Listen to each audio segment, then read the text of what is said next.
Bom, muito bem, estamos aqui em casa hoje, né, feriado na capital São Paulo, então a bolsa não abre e, por consequência, eu não vou me expor ao Covid-19, fico em casa aqui transmitindo com vocês, né? Aí eu também posso falar por mais tempo também, posso falar com mais tranquilidade e vou começar com uma notícia que realmente impacta, né, no Brasil, algo assim fantástico. Eu vou colocar aqui, deixa eu ver aqui, o jornal, Diário Popular de Pelotas, tá certo? José Ricardo Castro é o colunista no Espeto Corrido, tá certo?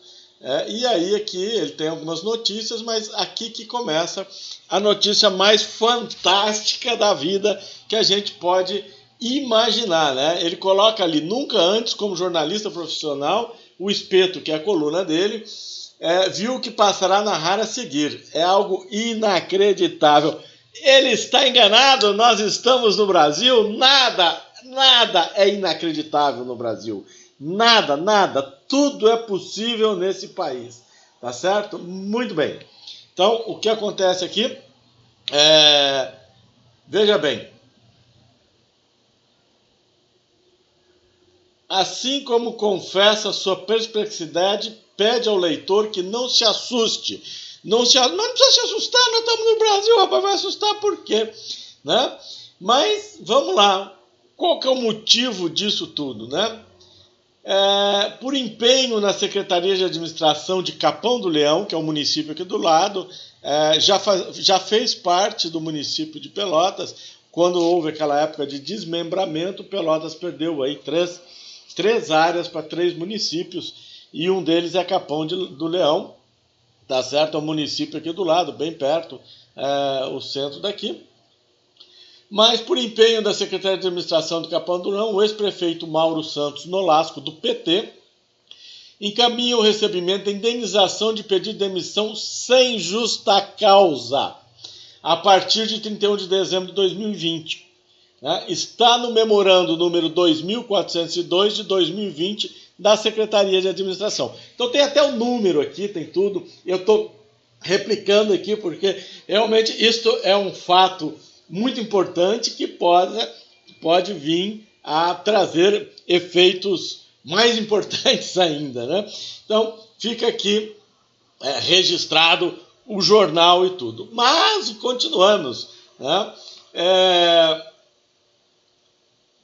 Como ele pede demissão se o mandato tem início, fim definidos? Ele não sabia que quando ele assumiu ele tinha 4 anos de mandato, né? Então ele não pediu demissão, ele foi demitido sem justa causa. Entra com a lei trabalhista e recebe. Muito bem, então continuamos lá, né? Ele coloca nesse memorando, então, né, que Espeto recebe documento com a rescisão, quer dizer, o cara recebeu, não ia falar uma bobagem dessa sem estar documentado, recebe a rescisão de contrato de trabalho entre a Prefeitura do Capão do Leão e Mauro Santos Nolasco, né? Então, ali foi admitido no dia 1º de janeiro de 2017, né? E o afastamento em 31 de dezembro de 2020. A maior remuneração do período, R$ 15.776,96. No documento é revelada a causa do afastamento. Dispensa sem justa causa. Simplesmente mandaram o cara embora, pô. Mas que é isso? Como é que manda o prefeito embora? Acabou o mandato dele, mandaram o cara embora. Mas que é isso? Né? E ele pede, então, 96.415,15 centavos de indenização.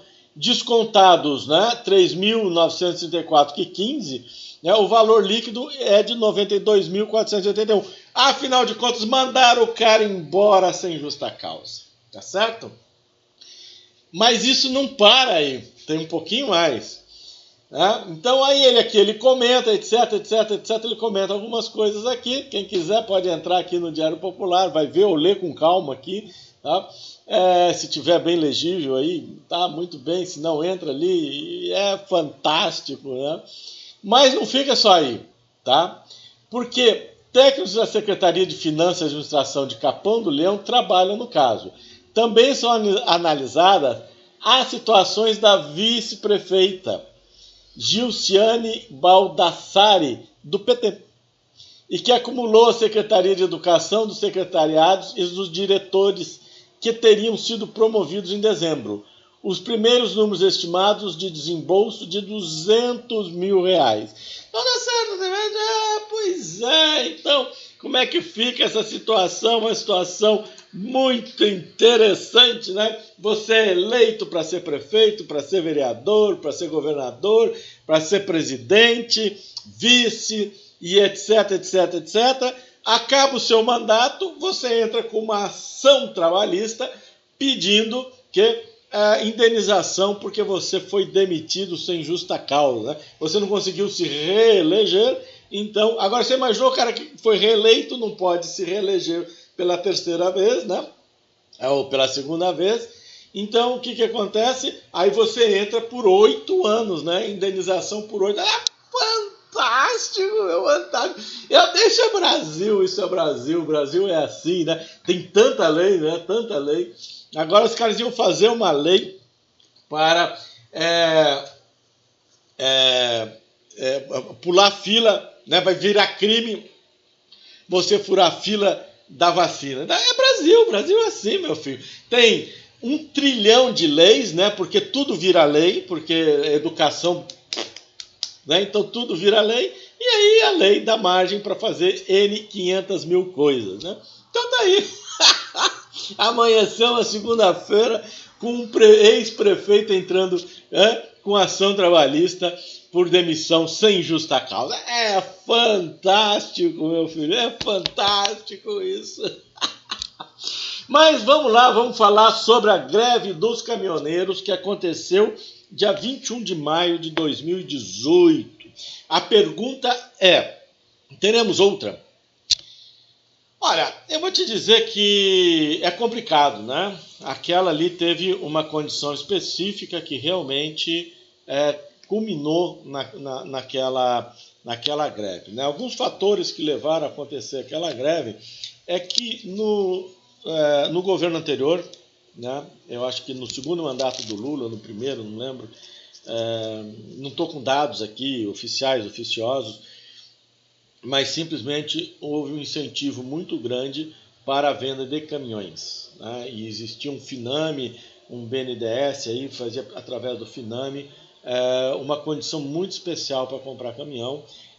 A economia estava aquecida, existia a demanda por frete e realmente muita gente entrou comprando caminhão e fazendo transporte. Quando teve a reeleição da Dilma, a situação econômica já estava começando a se deteriorar com uma certa velocidade, né?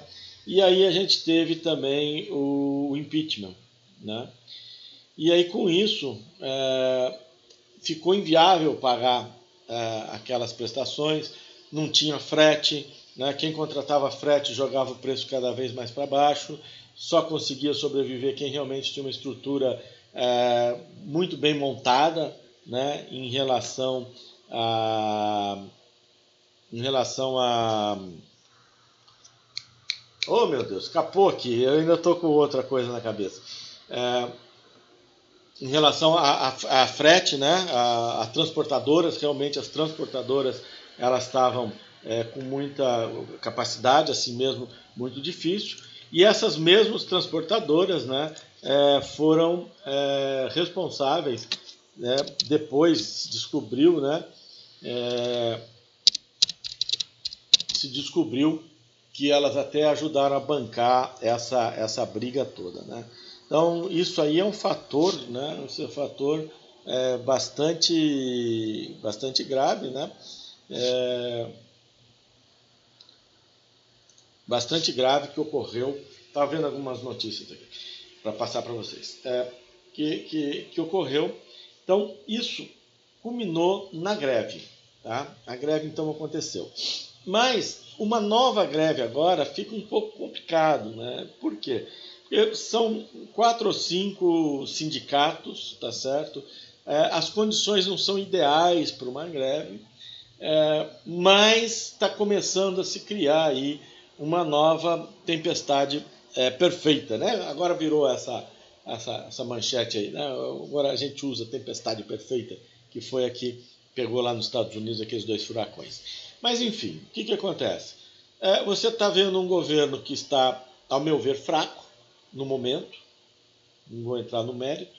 Você vê um governo fraco, você vê uma oposição que cresceu muito, principalmente depois da eleição dos prefeitos, tá? E agora você vê aí movimentos na rua, não sei como foi ontem, não vi nada, mas teve movimentos aí pró-impeachment.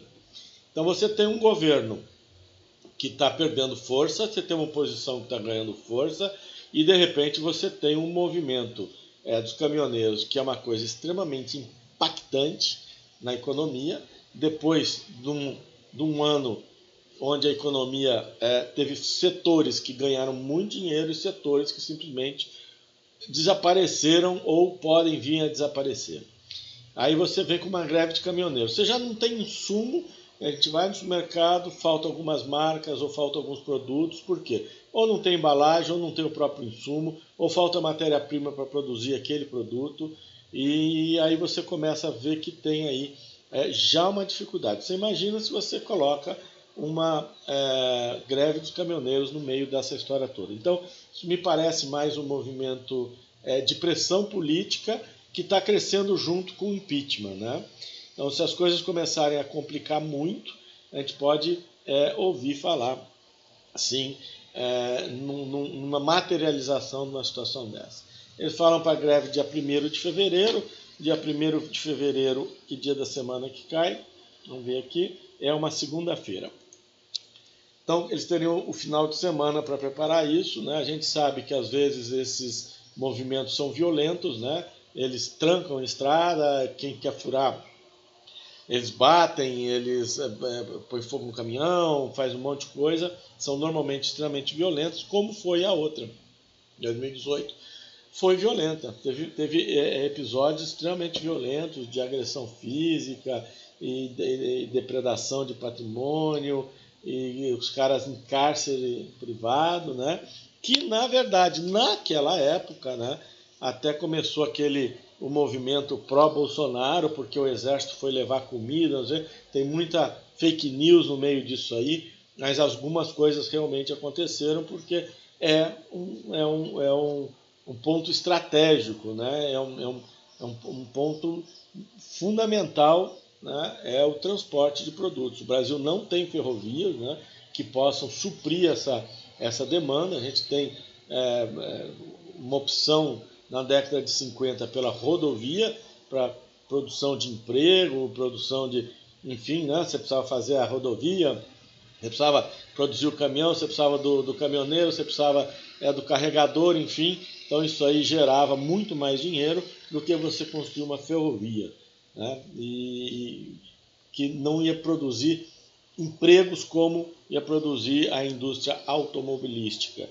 E foi essa opção e nunca se corrigiu isso, né? Sempre se manteve isso dessa maneira. Então as nossas estradas de ferro ou são obsoletas, né, ou precisam ser construídas novas, né? Então tem muita dificuldade. Então, alguns trechos das nossas ferrovias funcionam muito bem. Outros trechos foram até abandonados, né? Foram privatizados e o pessoal abandonou, vendeu todo aquilo ou transferiu para uma área que dava dinheiro, e aquela lá está abandonada e sem uso, e não sei quando terminar essa concessão como vai ficar. Mas enfim, esse é o grande problema, né? É uma situação central no Brasil, até mesmo no mundo, isso, né? Os transportes fluviais, né, também muito pouco desenvolvidos. Parece que no Rio Tietê é uma das maiores, mais bem desenvolvidas. Agora, com novas hidrelétricas ali no Rio Paraná, parece que também estão desenvolvendo alguma coisa lá, porque foram construídas muitas hidrelétricas e muito poucas com o transbordo, né, dos navios ali, que tem que ter aquelas eclusas para fazer a transposição da barragem em si. Então, também pecamos por esse lado. Muito complicado, mas isso é uma política, isso não é só uma questão de dinheiro do governo, isso é uma questão de política, né? Você pode incentivar para que pessoas, empresas, enfim, indústrias investam nisso, né? Mas o governo tem que dar a contraparte para que isso aconteça. Parece que evoluiu bastante essa parte de hidrovia, melhorou bastante, mas muito longe. Ferrovias estão melhorando, estão privatizando, estão tentando construir outras, PPPs e etc. Mais complicado. Mas o que nos interessa saber aqui, que é a pergunta que foi me feita, que é o seguinte: aonde afeta? Muito bem, nós tivemos a greve dia 21 de maio de 2018. Então, vamos olhar aqui. Esse aqui é o semanal, tá certo? Vamos transferir.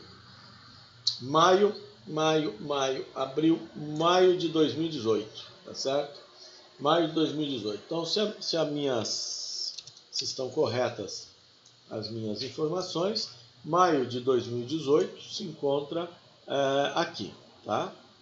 Então, maio de 2018, está aqui maio de 2018, a gente teve aqui uma situação, né, de queda de preços, né? A gente vinha numa tendência de alta e realmente a gente teve aqui uma 12% de queda e em seguida a gente já teve 15% de alta, voltando aos patamares anteriores. Daqui para frente é outra situação, tá? Muito bem, então a gente está vendo aqui que realmente no primeiro momento a gente viu o impacto, né, dessa greve, né? Afinal de contas tudo parou. Só que de repente acabou, entendeu? Você imagina uma granja que precisa alimentar N galinhas poedeiras ou ração para suínos, enfim, foi uma situação complicada. Então o que acontecia nessa época, né? O que se fazia nessa época? Você comprava o milho em algum lugar acima do preço, em que você conseguisse transportar esse milho por estradas vicinais, onde você não encontrava esses bloqueios, não encontrava esses problemas. E aí você conseguia levar o milho até a sua propriedade ou a sua indústria para que você conseguisse fazer ração, enfim, acontecer essas coisas. Em alguns pontos, né, permitiu-se que as empresas levassem seus caminhões de ração até aos criadores, essas coisas todas. Então, foi realmente uma situação bastante complicada. Tá? Mas no primeiro momento, sim, a gente teve uma queda de preço e depois uma recuperação violenta desse preço. Então, afeta. No primeiro momento, você fica sem referência de preço e os preços caem, tá certo? E depois você tem uma retomada de preço, porque existe uma demanda reprimida muito grande e leva esses preços para cima. Outro movimento importante que aconteceu, tá, que foi aqui, ó, tá, em maio de 2017, tá, em que não afetou profundamente, afetou profundamente, tá, o preço do milho. Tá? Aqui, em maio de 2017, 17 de maio de 2017, teve o Joesley Day. Tá? Foi quando o Joesley disse que conversou com o presidente Itamar, né? Ele já tinha assumido a presidência com o impeachment da Dilma, e de repente você vê então ele com uma gravação que nunca foi aceita, que nunca conseguiram periciar, dizendo se era montagem, não era montagem, se tudo que ele disse era realmente, algumas coisas ele não conseguia nem se escutar. Na verdade, foi uma grande de uma jogada que fizeram, né? E não interessa, não vou entrar nesse mérito.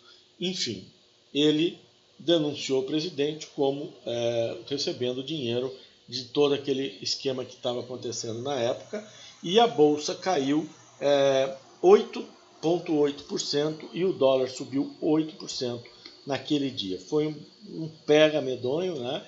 A gente teve circuit break na bolsa, enfim, aconteceu, foi um dia bastante complicado. Mas a gente vê que não afetou o milho aqui, ó. Tá vendo? A gente não teve problemas com o milho, com aquele movimento político tão grande.